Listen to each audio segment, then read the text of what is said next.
He's here, Commodore. Wait a minute. Right. Mr. Tesla.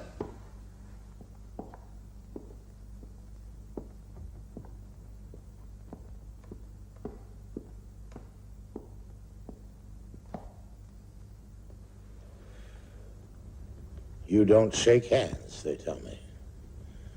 Why? For reasons of health, Commodore. Edison here tells me you're always washing your hands 20 times a day, and every time there's got to be a fresh towel. I don't have to ask if you two know each other. Oh, we know each other all right. You also tell me you don't take any coffee or tea. So what can I offer you? Some whiskey, perhaps. Oh, makes you sound almost human. Tom, give your friend here some whiskey. You know, some people are sure that you're crazy. Others think you're a faker. Now, both those things could be true, and you still could be some kind of a genius. Sit down, Mr. Tesla.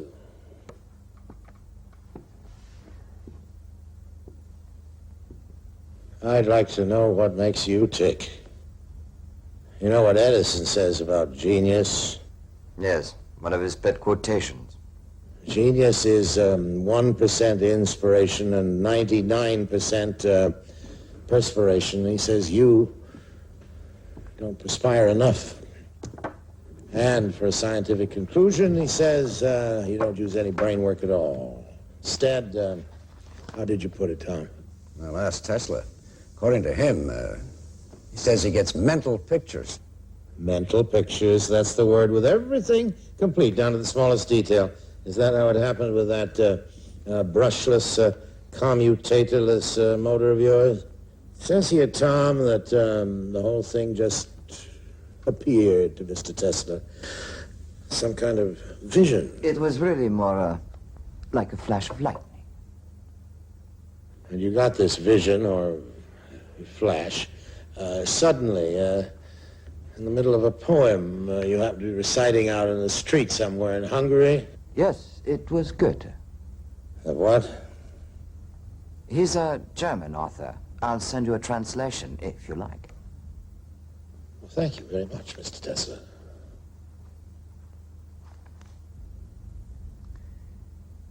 The motor was turning in a huge...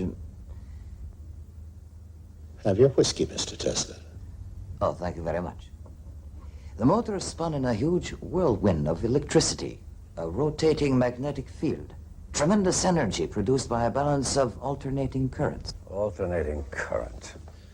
Yeah, he got the patent 6 years later, and every detail was just the way it appeared to him in that first mental picture. Adam's got the whole story for me. What is that thing you're reading there? It's the file we put together on Mr. Tesla. I never go into anything blind, Tom. You know me well enough to know that. It says here, when he's still working for you, you gave Mr. Tesla a problem to solve for you. Oh, what of it? I give my people problems all the time. Well, this one must have been important. Maybe something you couldn't work out for yourself? Who says so? Where'd you get that story? We talked to people in your shop.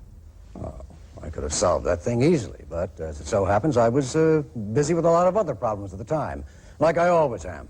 The way we heard it, you told Mr. Tesla if he'd work it out for you, you'd give him $50,000. And then when he did, you said he didn't understand the American sense of humor. That is not the reason we quarreled. I am not interested in money. Aren't you? Well, I am.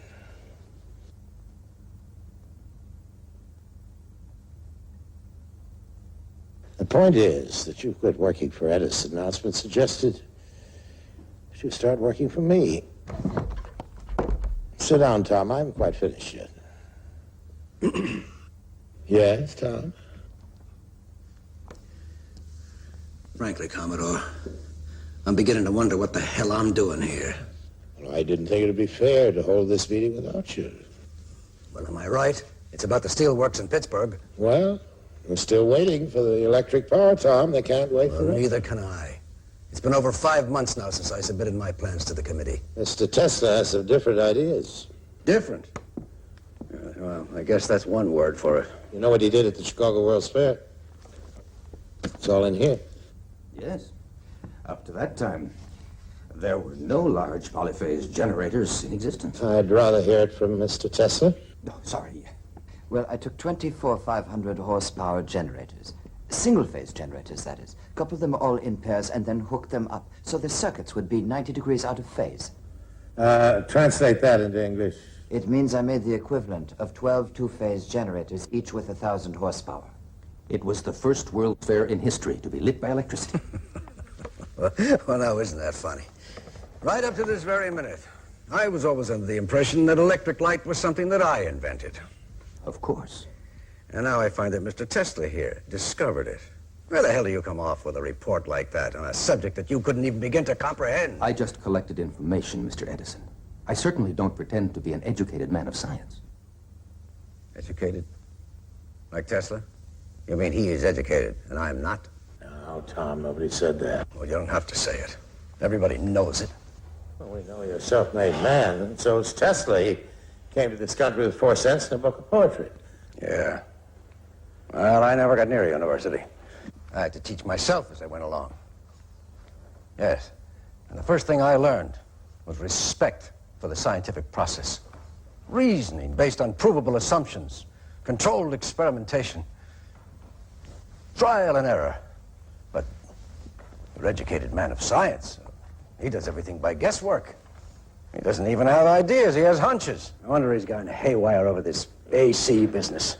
AC, alternating current, right, Tom? There's nothing right about it at all. Mr. Edison's whole system has been based right from the beginning on direct current. Tesla? Despite all evidence, he is convinced the system of alternating current will never work. Oh, I see.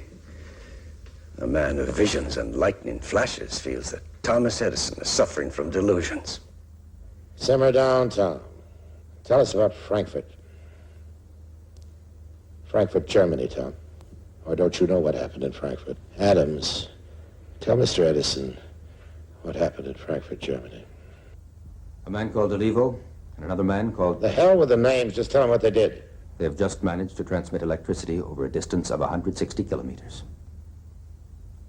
And they were using Tesla's system.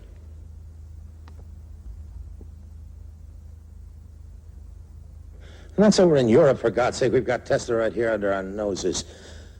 You get together with General Electric. I'll take care of the financial side. We're going to build that power station in Niagara right away. And, what system are you going to use?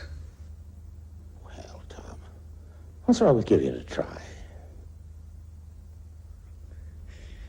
But it's a useless complication. That's what's wrong with it. And besides that, it's dangerous.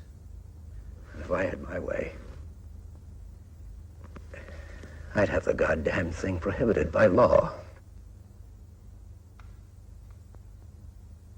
Oh, I hope you aren't leaving. We haven't finished our card game. Just don't slam the door. He does it every time. My friend Edison's a stubborn man, Tesla. He's also the greatest inventor in the history of the world. And if you can prove him wrong just once, I won't say I'll be happy. But I'll tell you this. You and I are in business.